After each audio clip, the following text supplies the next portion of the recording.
अस्सलाम वालेकुम दोस्तों। आई होप सो आप गुड होंगे। मैं हूँ आयज़ा और मैं आज आपके लिए एक बहुत ही बेहतरीन सा व्लॉग लेके आई हूँ जिसे आप देखेंगे तो आई होप कि आपको वो बहुत अच्छा लगेगा। आज मैं अपनी ज़िंदगी की कुछ ऐसी बातें करने वाली हूँ, कुछ ऐसी बातें शेयर करने वाली हूँ, शायद आप लोगों को वो सुन के मोटिवेट होंगे, क्योंकि हर कोई इस सिचुएशन से अपनी ज़िंदगी में ज़रूर गुज़रता है।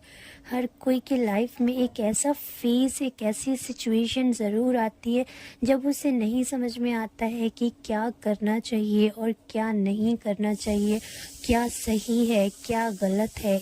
एक लाइफ में सिचुएशन ऐसा आता है कि बहुत ज़्यादा एंग्जाइटी और डिप्रेशन से आप लोगों को गुजरना पड़ता है। उस वक्त हमें कोई सॉल्यूशन नहीं मिलता है। हम यही सोचते हैं कि खुद के साथ क्या कर लें, और ख़ुद के ऊपर जो बीत रही होती है वो हम दूसरों को बता भी नहीं पाते। कभी कभी ऐसा होता है गाइस कि हम अपनी प्रॉब्लम्स अपनों से नहीं शेयर करते हैं, जो हमारे अपने होते हैं हम उनसे भी नहीं शेयर करते हैं। हालांकि ये गलत बात है। आपको सबसे पहले एक बात सबसे ज़्यादा ध्यान में रखने वाली बातें ये हैं कि अगर आप कोई ऐसी सिचुएशन में हो जिसमें आपको निकल पाना बहुत मुश्किल है, तो ये तो बिल्कुल सच बात है कि आप दुनिया वालों से अपनी सिचुएशन बयां मत करो। दुनिया वाले कुछ नहीं कर पाते, सिर्फ एक अल्लाह है जो हमारी मदद करता है, अल्लाह है जो हमें हर रास्तों से निकालता है। क्योंकि दुनिया वालों का जो काम होता है वो बातें सुन के मजाक उड़ाना होता है, और जो अल्लाह होता है वो हमें बहुत कवर करते हैं, वो हमें प्रोटेक्ट करते हैं, वो हमें हर चीज़ों से प्रोटेक्ट करते हैं। अल्लाह पाक हमारा हर सिचुएशन में साथ देते हैं। हमारा अल्लाह हमेशा हमारे साथ होता है। हमेशा हमें अल्लाह की ही मदद मांगनी चाहिए, क्योंकि अल्लाह के सिवा कोई मदद नहीं कर सकता है। ये बात बिल्कुल सच है।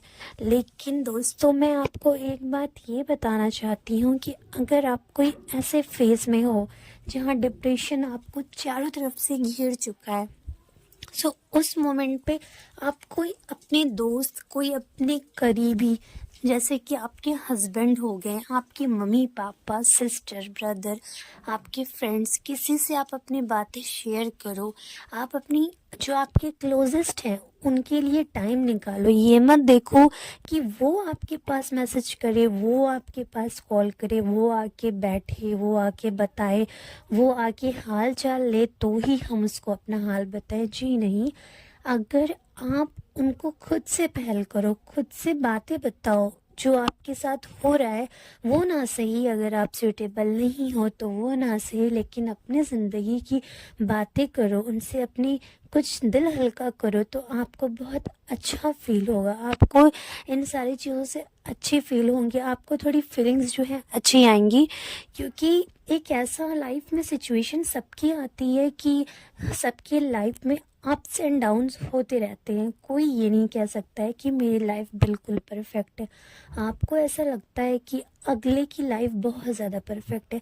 हमारे दरमियान और आपके दरमियान बहुत सारे ऐसे लोग होते हैं जिन्हें हम देखते हैं और लगता है कि इनकी लाइफ तो सो परफेक्ट है, इनके लाइफ में तो कोई दुख ही नहीं, कोई परेशानी, कोई मुसीबत ही नहीं होगी।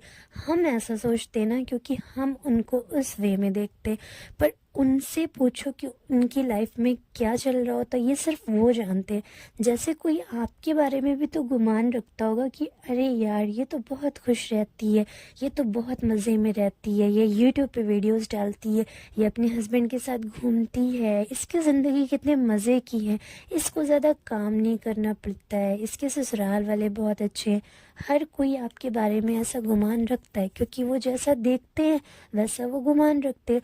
उनको अंदर की बातें नहीं पता होती है कि आप ज़िंदगी कैसे जी रहे हो, आपकी ज़िंदगी कैसे चल रही है। वो सिर्फ आप जानते हो और आपका रब जानता है। कहते हैं ना कि कुछ बातें सिर्फ हम जानते हैं, हमारा रब जानता है। तो कुछ बातें सिर्फ हम जानते हैं, ये बात सच है, और हमारा रब जानता है। अगला सिर्फ गुमान कर सकता है कि इसकी ज़िंदगी ऐसे चल रही है, वैसे चल रही है। मैं आपको सबसे पहले बात ये बताना चाहती हूँ कि आप अपने लिए वक्त निकालें। जो चीज़ आपको पसंद है वो चीज़ आप करें। आप ये मत देखें कि ये अगर आपको कोई चीज़ खाने की पसंद है, आप किस तरह से डिप्रेशन और एंग्जाइटी से निकल सकते हो, मैं वो आपको बताऊंगी। आपको अगर कोई चीज़ खाने की पसंद है और आपको आपके हस्बैंड को वो चीज़ नहीं पसंद है, या आपकी सास को वो चीज़ नहीं पसंद है, आप एक अनमैरिड हो और आपकी मम्मा को वो चीज़ नहीं पसंद है, सो फिर आप ये मत देखो कि आपकी मम्मा को वो चीज़ नहीं पसंद है, आपकी अपी को आपके घर में, आप अनमैरिड है तो आप सोचोगे कि आपके घर में जो बन रहा है वही खाया जाए। जी नहीं, आप अपने लिए बनाओ। आपके ससुराल में कोई चीज़ नहीं पसंद है, होता है ना, कुछ कुछ चीज़ें ऐसी होती है जो हमें पसंद होता है लेकिन हमारे घर वालों को नहीं पसंद होता है। बहुत सारी चीज़ें ऐसी होती हैं, मुझे भी ऐसी बहुत सारी चीज़ें पसंद है जो मुझे पसंद होता है बट मेरे घर वाले इतना शौक से नहीं खाते हैं। सो मैं क्या करती हूँ, अपने लिए ही बना लेती हूँ, क्योंकि अपनी खुशी भी तो ज़रूरी है ना। तो आप अपने लिए वक्त निकालो, आप अपने लिए खाने पीने का आप अपनी ज़्यादा से ज़्यादा ख्याल रखो। आप अपने लिए देखो कि आपको क्या करना है क्या नहीं, ठीक है। आप देखो कि आपको क्या बनाना है अपने लिए, आप देख लो कि आपको क्या पसंद है, आप अपनी पसंद का ध्यान दो, आप अपनी पसंद का ध्यान रखो, ठीक है। इससे भी थोड़ी थोड़ी खुशी मिलती है।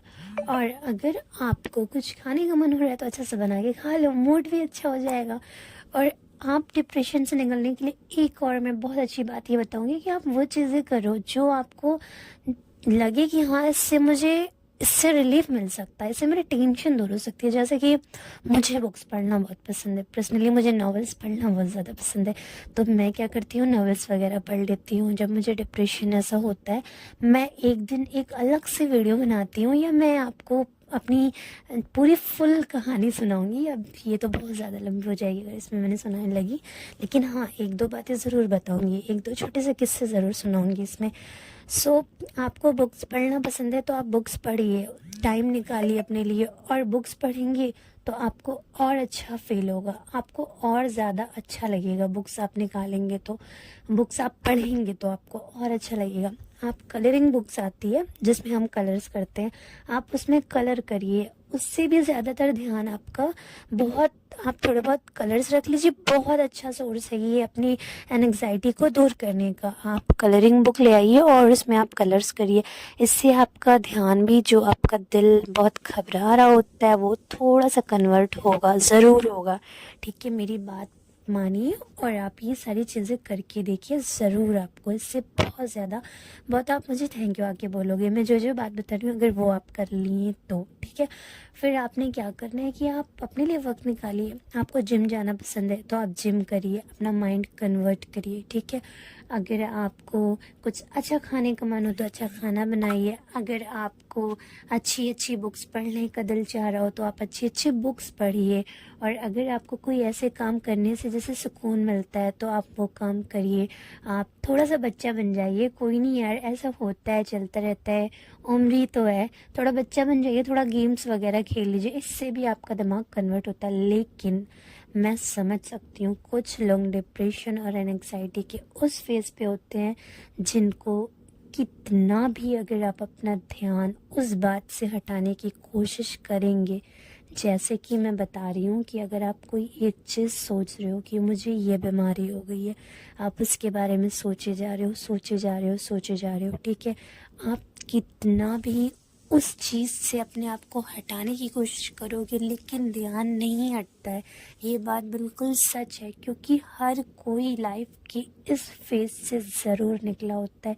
सिर्फ आप ही नहीं, बहुत सारे लोग हैं। सिर्फ अपने आप को आप अकेला मत समझिए, बहुत सारे लोग हैं जो ज़िंदगी में इस फेज से गुजरे हैं, जिन्हें एंग्जाइटी बिल्कुल दबा ले जाती है, बिल्कुल पकड़ ले जाती है, और जो डिप्रेशन में चले जाते हैं। डिप्रेशन के भी स्टेजेस होते हैं, कुछ लोगों को डिप्रेशन इतना ज़्यादा घेर लेता है कि वो डिप्रेशन के लास्ट स्टेज पे भी चले जाते हैं, फिर उसका कोई क्योर ही नहीं बचता है। सो आपके हाथ में है, अपने आप को आप मोटिवेट करो कि मैं इस चीज़ से लड़ सकती हूँ, मैं इस चीज़ से बिल्कुल लड़ सकती हूँ, ये मेरे अंदर है। अपने अंदर इतना गट्स रखिए कि हाँ, मैं ये कर सकती हूँ, मुझे डिप्रेशन और एंग्जाइटी को हराना है, वरना अगर ये जीत गया तो फिर मेरी ज़िंदगी तो वैसे बर्बाद होनी है। लेकिन ऐसा नहीं है, 100 में से 70% मामलों में तो इंसान खुद से जीत जाता है। बस कुछ मामले ऐसे होते हैं जिसमें वो निकल नहीं पाता है, क्योंकि वो इंसान खुद नहीं चाहता है निकलना। अगर एक इंसान चाहे डिप्रेशन से निकलना तो वो बिल्कुल निकल सकता है, और अगर आप चाहे ना निकलना तो आप कितनी भी कोशिश कर लेंगे लेकिन आप डिप्रेशन से नहीं निकल पाएंगे। तो सबसे पहले आपको इससे निकलने की कोशिश करना है, ठीक है। और सबसे सबसे सबसे ज़रूरी बात है कि आप अपनी इबादतों को इंक्रीज करिए। मैं इस पे एक होल वीडियो बनाऊंगी, एक लंबी तफसीर से वीडियो बनाऊंगी, और आप वो वीडियो ज़रूर वॉच करना। आप अपनी ज़िंदगी में अपनी इबादतों को इंक्रीज करिए। ये एक बैग से तो नहीं होगा, मुझे पता है सडन से ये नहीं होगा कि आप उठें और आप 5 वक्त नमाज पढ़ने लगे, ऐसा नहीं होगा। धीरे धीरे ही हर चीज़ की आदत पड़ती है। पहले आप 4 वक्त की पढ़ो।